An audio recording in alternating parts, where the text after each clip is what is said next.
play we'll be performing is called The Lady and the Tiger. The time is of olden days. There lives a semi-barbaric king who's a man of exuberant fancy and great authority. When everything moves smoothly, he is bland and genial. But wherever there's a little hitch, he is blander and genial still. For nothing pleases him so much as to make the crooked straight and crush down uneven places. How he does this will soon be made clear.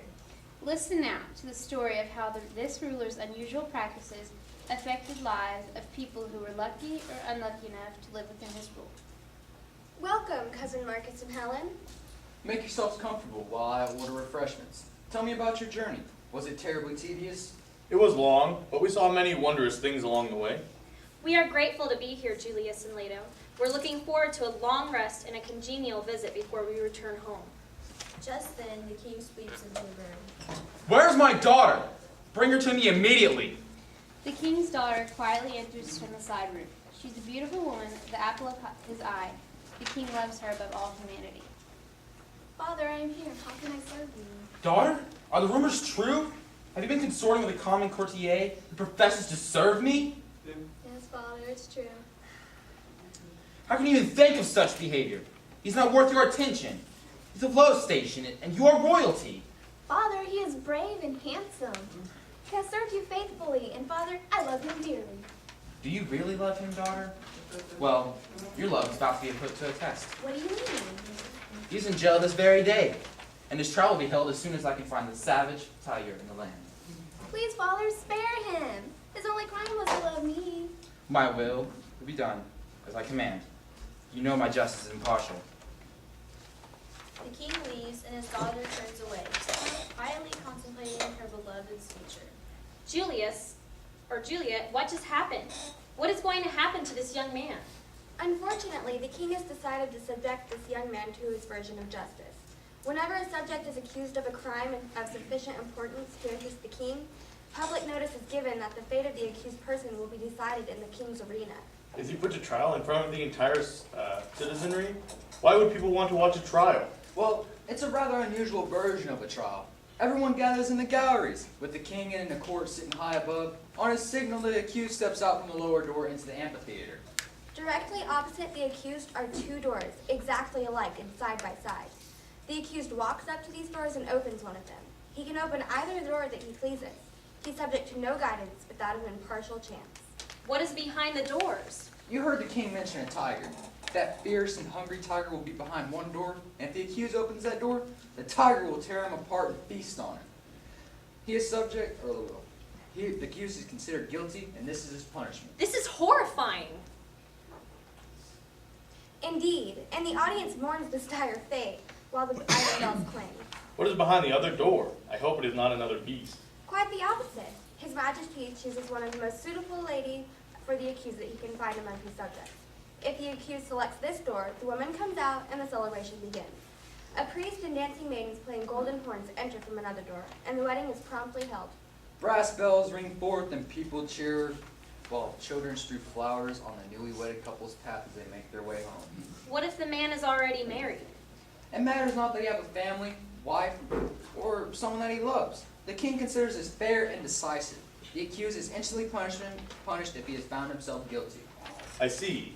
And if innocent, he is rewarded on the spot, whether he likes it or not? That's right. There's no escape from the judgment of the king's arena. No matter how this turns out, the king has disposed of the problem of this young courtier who presumed to fall in love with his daughter. It won't take long before the trial. You'll be here to watch with us. While the king makes the final preparations for the trial, his daughter discusses her dilemma with her trusted friend Mira. Thank you for helping me. I'm not sure this knowledge is advised, but it's your decision now. You know which door hides the tiger, and you know who's behind the other door. Do you know what you will do? I don't know. My father chose the loveliest damsel of the court. I've seen her throwing glances at my love for months. She knows I love him, yet she sought him out. How could she dare to raise her eyes to him? He is mine. The thought of her having him is unfathomable, but the thought of seeing him torn to pieces by a tiger tortures me. Either way, your father has ensured that you have lost him. I know. What is worse, to watch him die, or to see his look of delight when he opens her door? I can just see her now, flushing with triumph as the priests and dancers come out, the people cheer and the bells ring. He'd be alive at least. Yes, but if he dies at once, perhaps we will be reunited in death. You have some time to think. The trial is some days off. Time to think, that's all I've been doing. Every day and night is full of anguished deliberation. Finally, the appointed day arrives. From far and near, the people gather and throng the great galleries of the arena. Crowds who are unable to gain admittance wait in masses outside the walls. Julius, Leto, Marcus, and Helen watch from the gallery near the king. The king has given the signal. There's the courtier coming out from the door below. Look, he's searching for the princess. They're looking at each other. What do you think he's going to do? The young man assumes that his beloved has learned behind which door the tiger crouches and behind which door the lady waits. He knows her nature and understands that she would never rest until she had learned the secret, hidden to all others, even to the king. As he gazes at the princess, he can see it in her eyes that she knows what is behind each door. He looks at her anxiously as if asking the question which. The question is asked in a flash, and it must be answered in another. Her right arm lies on the cushioned parapet before her. She raises her hand and makes a quick, slight movement toward the right. None but he sees her. All other eyes are fixed on him. Look, he's choosing. It's the door on the right. Now, dear listeners, what happened? Did the tiger come out of that door, or did the lady? Think on it a minute. The princess is a semi-barbaric. She struggles between despair and jealousy. She has lost him, but who should have him? How often in her waking hours and in her dreams has she started in wild horror and covered her face with her hands as she thinks of her beloved opening the door on the side where the cruel fangs of the tiger waits. But how much oftener has she seen him at the door? How in her grievous reveries has she gnashed her teeth and torn her hair when she sees the start of rapturous delight as he opens the door to the lady? Would it not be better for him to die at once and go to wait for her in the blessed regions of semi-barbaric futurity?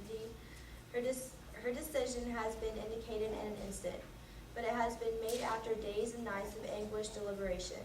She knew she would be asked, and she decided what she would answer, and, without the slightest hesitation, she moved her hand to the right. And so I leave it with all of you. Which came out of the open door, the lady or the tiger?